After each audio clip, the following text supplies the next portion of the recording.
ಇಂದಿನ ದಿನಾಂಕ 5/6/2026. ಪ್ರಾರ್ಥ ಮುರಳಿ ಬಾಪ್ತಾದ ಮಧುಬನ. ಮಧುರ ಮಕ್ಕಳೇ, ಯಾವಾಗ ಈ ಹಳೆಯ ಪ್ರಪಂಚದಿಂದ ಬೇಅದ್ದಿನ ವೈರಾಗ್ಯ ಬರುವುದೋ ಆಗಲೇ ತಂದೆಯ ಜೊತೆಯಲ್ಲಿ ಹೋಗಲು ಸಾಧ್ಯ. ಪ್ರಶ್ನೆ: ಭಗವಂತನು ಸಮರ್ಥನಾಗಿದ್ದರೂ ಸಹ ಅವರು ರಚಿಸಿರುವ ಯಜ್ಞದಲ್ಲಿ ವಿಘ್ನಗಳು ಏಕೆ ಬೀಳುತ್ತವೆ? ಉತ್ತರ: ಏಕೆಂದರೆ ರಾವಣನು ಭಗವಂತನಿಗಿಂತಲೂ ತೀಕ್ಷ್ಣವಾಗಿದ್ದಾನೆ. ಯಾವಾಗ ಅವನ ರಾಜ್ಯವನ್ನು ಕಸಿದುಕೊಳ್ಳಲಾಗುವುದೋ ಆಗ ಅವನು ವಿಘ್ನಗಳನ್ನು ಹಾಕಿಯೇ ಹಾಕುತ್ತಾನೆ. ಆರಂಭದಿಂದ ಹಿಡಿದು ಡ್ರಾಮಾ ಈ ಯಜ್ಞದಲ್ಲಿ ವಿಘ್ನಗಳು ಬೀಳುತ್ತಲೇ ಬಂದಿದೆ, ಬೀಳಲೇಬೇಕಾಗಿದೆ.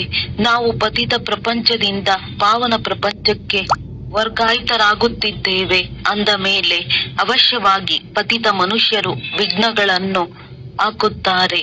ಗೀತೆ. ಓ ದೂರದ ಯಾತ್ರಿಕನೇ, ಓಂ ಶಾಂತಿ. ಮಧುರಾತಿ ಮಧುರ ಆತ್ಮಿಕ ಮಕ್ಕಳು, ಗೀತೆಯ ಸಾಲನ್ನು ಕೇಳಿದ್ದೀರಿ. ಹೇಗೆ ವೇದಶಾಸ್ತ್ರಗಳು ಭಕ್ತಿ ಮಾರ್ಗದ ದಾರಿಯನ್ನು ತಿಳಿಸುತ್ತದೆ, ಹಾಗೆಯೇ ಹಾಡುಗಳು ಸಹ ಸ್ವಲ್ಪ ಮಾರ್ಗವನ್ನು ತಿಳಿಸುತ್ತದೆ. ಮನುಷ್ಯರಂತೂ ಏನನ್ನೂ ತಿಳಿದುಕೊಳ್ಳುವುದಿಲ್ಲ. ಶಾಸ್ತ್ರಗಳ ಕಥೆಗಳನ್ನು ಕೇಳುವುದು ಹಾಗೆ ಕನಸವಾಗಿದೆ. ದೂರ ದೇಶದ ಯಾತ್ರಿಕನೆಂದು ಯಾರಿಗೆ ಹೇಳಲಾಗುತ್ತದೆ ಎಂಬುದನ್ನು ಮಕ್ಕಳು ತಿಳಿದುಕೊಂಡಿದ್ದೀರಿ. ಆತ್ಮಕ್ಕೆ ಗೊತ್ತಿದೆ, ನಾವು ಸಹ ದೂರದ ಯಾತ್ರಿಕರಾಗಿದ್ದೇವೆ. ನಮ್ಮ ಮನೆಯು ಶಾಂತಿಧಾಮವಾಗಿದೆ. ಮನುಷ್ಯರು ಈ ಮಾತುಗಳನ್ನು ತಿಳಿದುಕೊಳ್ಳಲಿಲ್ಲವೆಂದರೆ ಅವರು ಏನನ್ನೂ ತಿಳಿದುಕೊಂಡಿಲ್ಲವೆಂದರ್ಥ.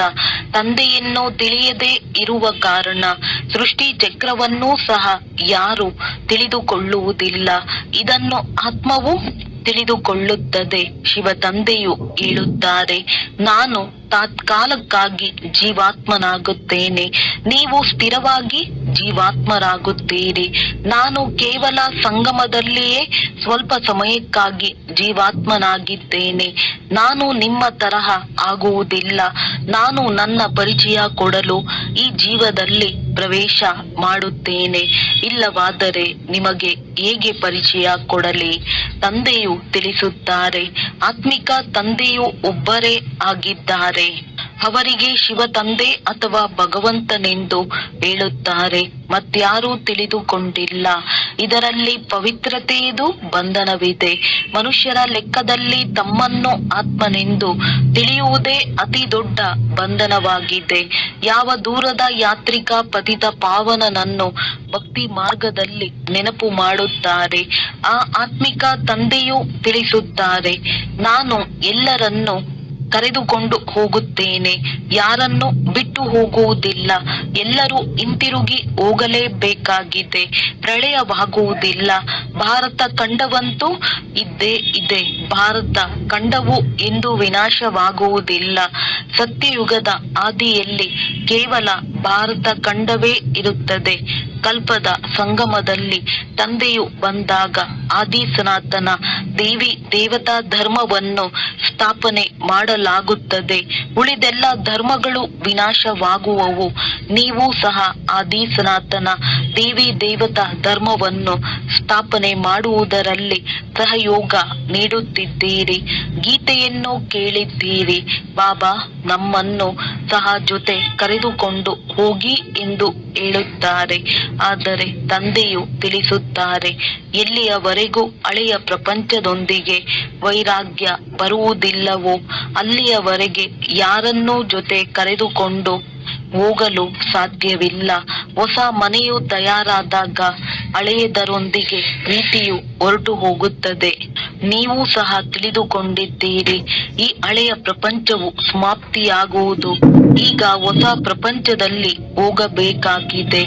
ಎಲ್ಲಿಯವರೆಗೆ ಸತೋ ಪ್ರಧಾನರಾಗುವುದಿಲ್ಲವೋ ಅಲ್ಲಿಯವರೆಗೆ ಸತೋ ಪ್ರಧಾನ ದೇವಿ ದೇವತೆಗಳಾಗಲು ಸಾಧ್ಯವಿಲ್ಲ.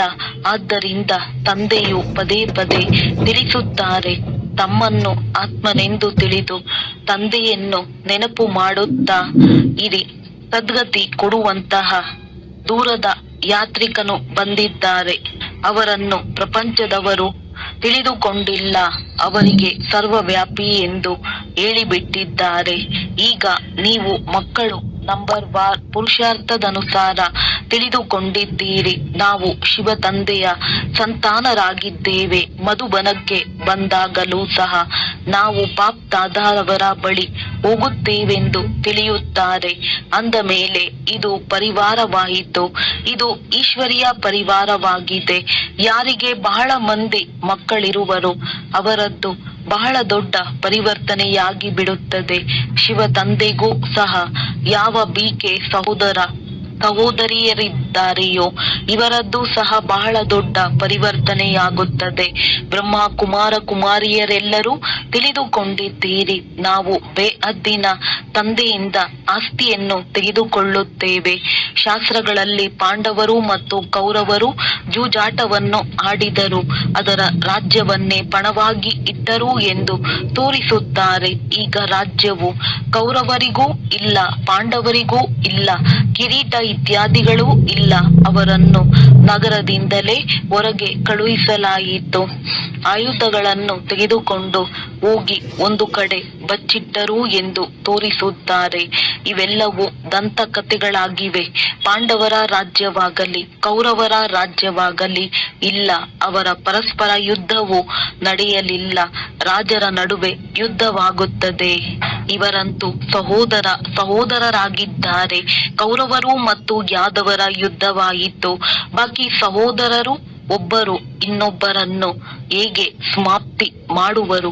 ಪಾಂಡವರು ಕೌರವರು ಹೊಡೆದಾಡಿದರು. ಕೊನೆಗೆ 5 ಜನ ಪಾಂಡವರು ಉಳಿದುಕೊಂಡರು. ಜೊತೆಗೆ ಒಂದು ನಾಯಿಯೂ ಉಳಿದುಕೊಂಡಿತು. ಅವರೂ ಸಹ ಪರ್ವತಗಳ ಮೇಲೆ ಹೋಗಿ ಕರಗಿ ಹೋದರೆಂದು ತೋರಿಸುತ್ತಾರೆ. ಆಟವೇ ಸಮಾಪ್ತಿ. ಇದರಿಂದ ರಾಜಯೋಗಕ್ಕೆ ಅರ್ಥವೇ ಬರುವುದಿಲ್ಲ. ಈಗ ನೀವು ಮಕ್ಕಳು ತಿಳಿದುಕೊಂಡಿದ್ದೀರಿ. ತಂದೆಯು ಕಲ್ಪವೂ ಬಂದು ಒಂದು ಧರ್ಮದ ಸ್ಥಾಪನೆ ಮಾಡುತ್ತಾರೆ.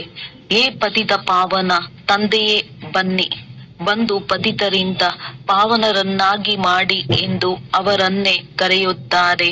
ಸತ್ಯಯುಗದಲ್ಲಿ ಸೂರ್ಯವಂಶಿ ರಾಜಧಾನಿಯೇ ಇರುತ್ತದೆ. ಬ್ರಹ್ಮರವರ ಮೂಲಕ ವಿಷ್ಣುಪುರಿಯ ಸ್ಥಾಪನೆಯಾಗುತ್ತಿದೆ. ಈಗ ತಂದೆಯು ಬಂದಿದ್ದಾರೆ ಅಂದ ಮೇಲೆ ಅವರ ಆದೇಶದಂತೆ ನಡೆಯಬೇಕಾಗಿದೆ. ಕಮಲ ಪುಷ್ಪ ಸಮಾನ ಪವಿತ್ರರಾಗಿರಬೇಕಾಗಿದೆ. ಗೃಹಸ್ಥ ವ್ಯವಹಾರದಲ್ಲಿರುತ್ತ ಕಮಲ ಪುಷ್ಪ ಸಮಾನರಾಗಿರಿ ಎಂದು ಕನ್ಯೆಯರಿಗೆ ಹೇಳಲಾಗುವುದಿಲ್ಲ. ಅವರಂತೂ ಪವಿತ್ರರಾಗಿಯೇ ಇದ್ದಾರೆ. ಇದನ್ನು ಗೃಹಸ್ಥಿಗಳಿಗಾಗಿ ಹೇಳಲಾಗುತ್ತದೆ. ಕುಮಾರ ಕುಮಾರಿಯರಂತೂ ವಿವಾಹ ಮಾಡಿಕೊಳ್ಳಲೇಬಾರದು. ಇಲ್ಲದಿದ್ದರೆ ಅವರೂ ಸಹ ಗೃಹಸ್ಥಿಯಾಗಿ ಬಿಡುವರು. ಕೆಲವು ಗಂಧರ್ವ ವಿವಾಹಗಳ ಹೆಸರು ಇದೆ. ಕನ್ಯೆಯರ ಮೇಲೆ ಬಹಳ ಪೆಟ್ಟು ಬಿದ್ದಾಗ ಅಂತಹ ಸಂಕಷ್ಟ ಪರಿಸ್ಥಿತಿಯಲ್ಲಿ ಗಂಧರ್ವ ವಿವಾಹ ಮಾಡಿಸಲಾಗುತ್ತದೆ. ವಾಸ್ತವದಲ್ಲಿ ಪೆಟ್ಟುಗಳನ್ನು ಸಹನೆ ಮಾಡಿದರೂ ಪರವಾಗಿಲ್ಲ, ಆದರೆ ಅದರ್ ಕುಮಾರಿಯಾಗಬಾರದು. ಬಾಲ ಬ್ರಹ್ಮಚಾರಿಯ ಹೆಸರು ಬಹಳ ಪ್ರಸಿದ್ಧವಾಗುತ್ತದೆ. ವಿವಾಹ ಮಾಡಿಕೊಂಡರೆ ಅರ್ಧಾಂಗಿಯಾಗಿ ಬಿಡುವರು. ಕುಮಾರರಿಗೆ ಹೇಳಲಾಗುತ್ತದೆ, ನೀವಂತೂ ಪವಿತ್ರರಾಗಿರಿ. ಗೃಹಸ್ಥ ವ್ಯವಹಾರದಲ್ಲಿರುವವರಿಗೆ ಹೇಳಲಾಗುತ್ತದೆ, ಗೃಹಸ್ಥ ವ್ಯವಹಾರದಲ್ಲಿರುತ್ತಾ ಕಮಲ ಪುಷ್ಪ ಸಮಾನವಾಗಿರಿ. ಅವರಿಗೆ ಪರಿಶ್ರಮವಾಗುತ್ತದೆ. ವಿವಾಹ ಮಾಡಿಕೊಳ್ಳದಿದ್ದರೆ ಬಂಧನವಿರುವುದಿಲ್ಲ. ಕನ್ಯೆಯರಂತೂ ಓದಬೇಕಾಗಿದೆ ಮತ್ತು ಜ್ಞಾನದಲ್ಲಿ ಬಹಳ ದೃಢವಾಗಿರಬೇಕಾಗಿದೆ. ಚಿಕ್ಕ ಕುಮಾರಿಯರು ಅಪ್ರಾಪ್ತ ವಯಸ್ಕವರಿದ್ದಾರೆಯೋ ಅವರನ್ನು ನಾವು ಇಟ್ಟುಕೊಳ್ಳಲು ಸಾಧ್ಯವಿಲ್ಲ. ಅವರು ತಮ್ಮ ಮನೆಯಲ್ಲಿದ್ದೇ ಓದಬಹುದು. ಒಂದು ವೇಳೆ ಅವರ ಮಾತಾಪಿತರು ಜ್ಞಾನದಲ್ಲಿ ಬಂದರೆ ಅವರನ್ನು ಇಟ್ಟುಕೊಳ್ಳಬಹುದು. ಇದು ಶಾಲೆಗೆ ಶಾಲೆಯೂ ಆಗಿದೆ, ಮನೆಗೆ ಮನೆಯೂ ಆಗಿದೆ ಮತ್ತು ಸತ್ಸಂಗವೂ ಆಗಿದೆ. ಸತ್ಯವೆಂದರೆ ಒಬ್ಬ ತಂದೆಯಾಗಿದ್ದಾರೆ. ಓ ದೂರದ ಯಾತ್ರಿಕನೇ ಎಂದು ಅವರಿಗೆ ಹೇಳುತ್ತಾರೆ. ಆತ್ಮವು ಪವಿತ್ರವಾಗುತ್ತದೆ. ತಂದೆಯು ಹೇಳುತ್ತಾರೆ, ನಾನು ಯಾತ್ರಿಕನು, ಸದಾ ಪವಿತ್ರನಾಗಿರುತ್ತೇನೆ. ನಾನು ಬಂದು ಎಲ್ಲ ಆತ್ಮರನ್ನು ಪವಿತ್ರ ಸುಂದರರನ್ನಾಗಿ ಮಾಡುತ್ತೇನೆ. ಮತ್ಯಾವುದೇ ಯಾತ್ರಿಕರು ಈ ರೀತಿ ಇರುವುದಿಲ್ಲ. ತಂದೆಯು ತಿಳಿಸುತ್ತಾರೆ, ನಾನು ರಾವಣ ರಾಜ್ಯದಲ್ಲಿ ಬಂದಿದ್ದೇನೆ. ಈ ಶರೀರವು ಪರ ಆಗಿದೆ, ಇದು ನನ್ನ ಶರೀರವಾಗಿದೆ ಎಂದು ನೀವಾತ್ಮರು ಹೇಳುತ್ತೀರಿ. ತಂದೆಯು ಹೇಳುತ್ತಾರೆ, ಇದು ನನ್ನ ಶರೀರವಲ್ಲ, ಇದು ಇವರ ಶರೀರವಾಗಿದೆ. ಈ ಪತಿತ ಶರೀರವು ನನ್ನದಲ್ಲ. ಇವರ ಬಹಳ ಜನ್ಮಗಳ ಅಂತಿಮದಲ್ಲಿ ನಾನು ಬರುತ್ತೇನೆ. ಯಾರು ನಂಬರ್ 1 ಪಾವನರಾಗಿದ್ದರೋ ಅವರೇ ಕೊನೆಯಲ್ಲಿ ವಿಕಾರಿಯಾಗುತ್ತಾರೆ. ಮೊಟ್ಟ ಮೊದಲಿಗೆ 16 ಕಲಾ ಸಂಪೂರ್ಣನಾಗಿದ್ದರು, ಈಗ ಯಾವುದೇ ಕಲೆ ಇಲ್ಲ. ವಾಸ್ತವದಲ್ಲಿ ಎಲ್ಲರೂ ಪತಿತರಾಗಿದ್ದಾರೆ. ಅಂದಾಗ ತಂದೆಯು ದೂರ ದೇಶದ ಯಾತ್ರಿಕನಾದರಲ್ಲವೇ? ನೀವಾತ್ಮರೂ ಸಹ ಯಾತ್ರಿಕರಾಗಿದ್ದೀರಿ. ಇಲ್ಲಿ ಬಂದು ಪಾತ್ರವನ್ನಭಿನಯಿಸುತ್ತೀರಿ. ಈ ಸೃಷ್ಟಿ ಚಕ್ರವನ್ನು ಯಾರೂ ಅರಿತುಕೊಂಡಿಲ್ಲ. ಬಲೆ ಯಾರೆಷ್ಟಾದರೂ ಶಾಸ್ತ್ರಗಳನ್ನು ಓದಿರಬಹುದು, ಆದರೆ ಈ ಜ್ಞಾನವನ್ನು ಯಾರೂ ತಿಳಿಸಲು ಸಾಧ್ಯವಿಲ್ಲ. ನಾನು ಇವರ ತನುವಿನಲ್ಲಿ ಪ್ರವೇಶ ಮಾಡಿ ಆತ್ಮರಿಗೆ ಜ್ಞಾನ ಕೊಡುತ್ತೇನೆ. ಅಲ್ಲಿ ಮನುಷ್ಯರು ಮನುಷ್ಯರಿಗೆ ಶಾಸ್ತ್ರಗಳ ಜ್ಞಾನವನ್ನು ತಿಳಿಸುತ್ತಾರೆ. ಅವರು ಭಕ್ತರಾದರೂ ಸದ್ಗತಿ ದಾತನು ಒಬ್ಬರೇ ಆಗಿದ್ದಾರೆ. ಅವರೇ ಜ್ಞಾನ ಸಾಗರನಾಗಿದ್ದಾರೆ. ಅವರನ್ನು ಅರಿತುಕೊಳ್ಳದ ಕಾರಣ ದೇಹಾಭಿಮಾನವು ಬಂದು ಬಿಡುತ್ತದೆ. ಅವರ್ಯಾರೂ ಸಹ ತಮ್ಮನ್ನು ಆತ್ಮನಿಶ್ಚಯ ಮಾಡಿಕೊಳ್ಳಿ ಎಂದು ಹೇಳುವುದಿಲ್ಲ. ಆತ್ಮವೇ ಓದುತ್ತದೆ ಎಂಬುದನ್ನು ಯಾರು ತಿಳಿಸುವುದಿಲ್ಲ, ಏಕೆಂದರೆ ದೇಹಾಭಿಮಾನವಿದೆ. ಈಗ ದೂರದ ಯಾತ್ರಿಕನೆಂದು ಶಿವ ತಂದೆಗೆ ಹೇಳುತ್ತಾರೆ. ನೀವು ತಿಳಿದುಕೊಂಡಿದ್ದೀರಿ, ನಾವು 84 ಜನ್ಮಗಳ ಚಕ್ರವನ್ನು ಸುತ್ತಿದ್ದೇವೆ.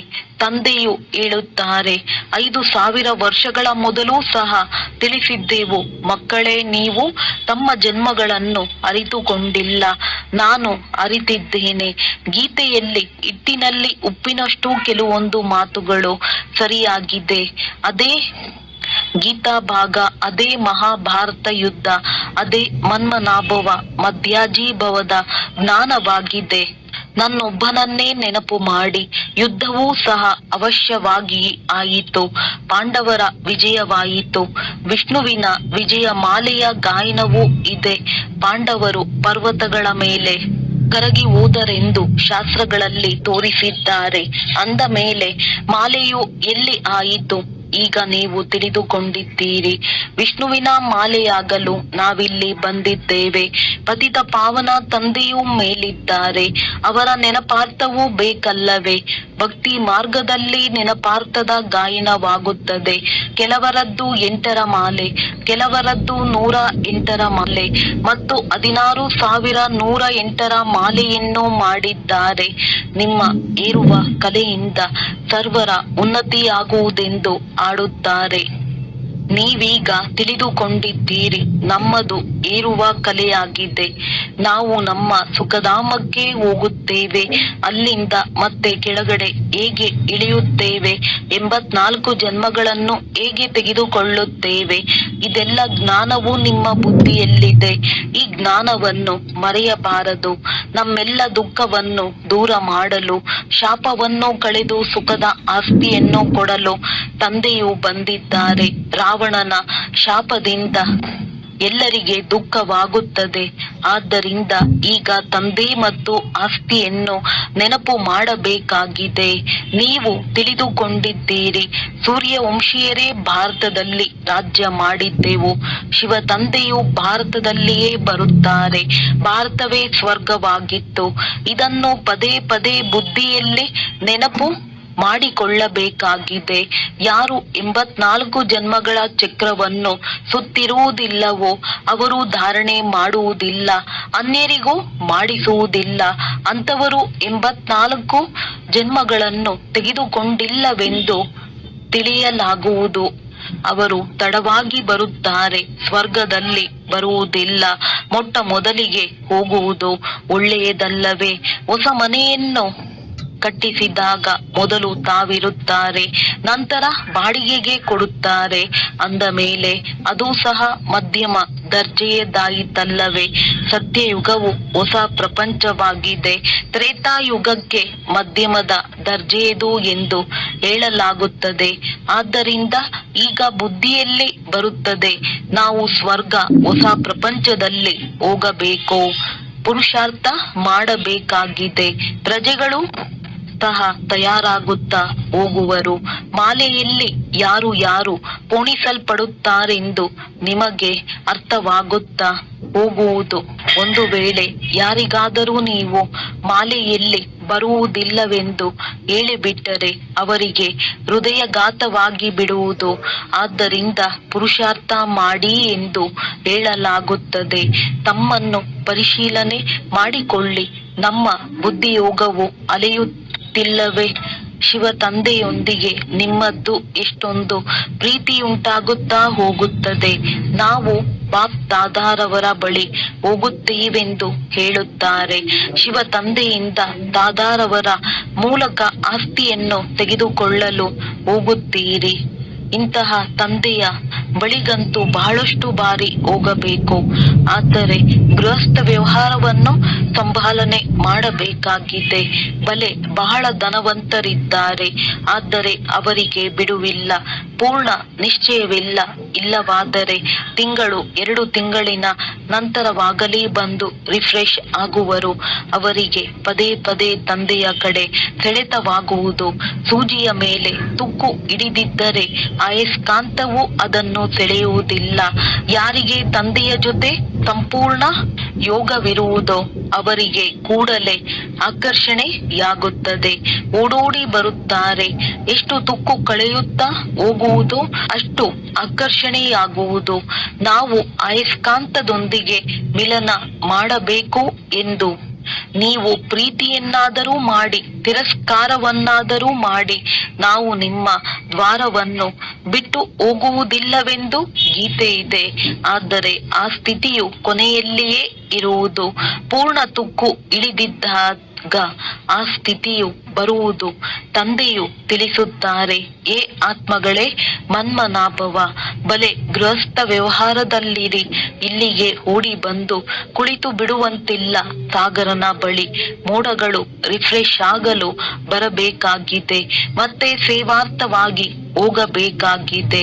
ಯಾವಾಗ ಬಂಧನವು ಕಳೆಯುವುದೋ ಆಗ ಸೇವೆಗೆ ಹೋಗಬಹುದು. ತಂದೆ ತಾಯಿಗಳು ತಮ್ಮ ಮಕ್ಕಳನ್ನು ಸಂಭಾಲನೆ ಮಾಡಲೇಬೇಕಾಗಿದೆ.